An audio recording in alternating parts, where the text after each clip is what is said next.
What is up, guys? It's Ethan Ryder with Soccer for Us Kids, U.S Kids. I'm here in a different location today. I'm inside instead of outside, and that's due to the weather that we've gotten here in Alaska. It's been raining outside, and that wetness would destroy my gear, so I came inside today. It is a little echoey, but I'm going to go ahead with this video and film it for you guys, and it's going to be the first ever recap video for Soccer for Us Kids, and I'm very excited. I'm going to be recapping the France-Belgium game from today in the World Cup. I previewed it yesterday, and so now today I'm going to go over what actually happened. France beat Belgium 1-0 in this game, which I actually previewed yesterday and said that France would win, so I'm pretty happy about that. My prediction was correct. But they won in a little different of a way. First thing I want to say is France's midfield was definitely stronger, which was something that I went over in the preview. I thought that France's midfield was going to beat Belgium's midfield just because they were that much better than them. And I was correct today. Kanté was absolutely amazing today. He's such a workhorse, and he does a lot of silent things throughout the game that makes France's brilliant play possible, especially with someone like Paul Pogba, and people in the midfield like that really help him out, especially with Matuidi playing today as well. Both of them sit back a little more than someone like Paul Pogba. And so when you put someone, especially like Kanté in there, he allows Paul Pogba to get up and have more attacking areas, which made France's midfield very good. The second thing I want to talk about is Giroud. Olivier Giroud was very good today. He didn't score a goal, which you would want most of your number 9s to do as a striker. However, he did play very well, and he was a target man that is very important to France and is going to be very important to France in the finals. He is able to link up play. He and Griezmann both are very good at being the transition from defense to offense. Giroud in particular, because he's a target man, he's able to hold up play and let people run onto him. And their counterattack today was devastating. Lukaku was not given enough service today on the other side of the counterattack teams, and I think mainly it was because of the defense from France, from Varane and Umtiti. They did a very good job today shutting down the likes of Lukaku and De Bruyne. Hazard still looks like a very good Hazard, and he's looking like the Hazard from a couple years ago that made him run ruthless in the Premier League, and he's looking very good in the tournament so far with his dribbling. And so it's very sad to see him go out of the tournament. However, he did have a very good tournament with the dribbling that he had, especially against Belgium, having 10 for 10 dribbling, and he's just looking like the old Eden Hazard. He did look very good today. He wasn't quite enough for the Belgium team, but he himself was probably the best performer in the Belgium team. Looking back at Lukaku and De Bruyne not having such a great game, I think it was partially because of the tactics that Didier Deschamps played for France. I think France allowed them to come at them and have the ball. They allowed Belgium to have most of the possession, which hurt Belgium because Belgium was a counterattacking team, as you saw in Brazil.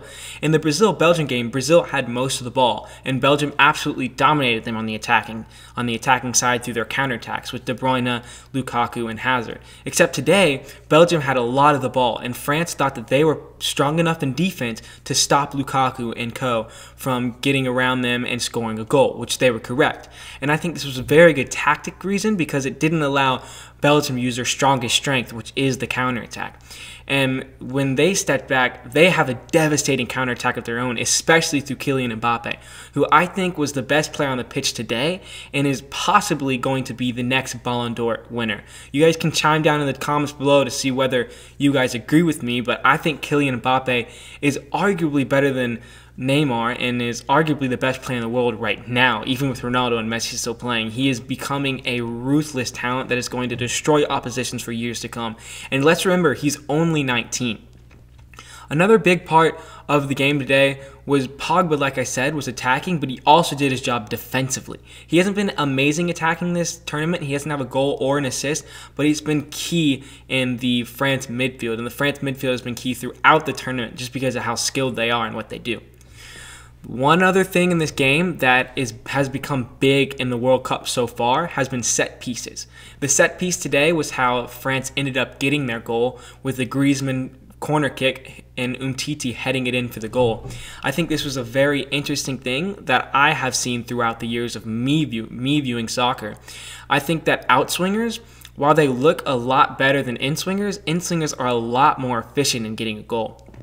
Why I think this is because anytime I see an in-swinger, it's always dangerous. A keeper rarely comes out for it. And some people are a little drawn away from in-swingers just because it's really hard to get it past the first man. And sometimes you'll see a lot of the times they hit the first man, but I think a lot of people get frustrated about this, and I think the reason they continue to do it and they continue to hit the first man, and we're all like, why do you keep hitting it that way? You keep hitting the first man.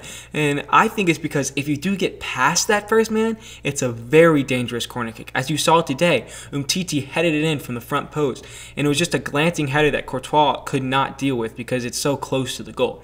And I think a lot of people like outswingers because you'll see all those brilliant goals where it's an outswinger and the center back comes from the penalty spots and heads it in.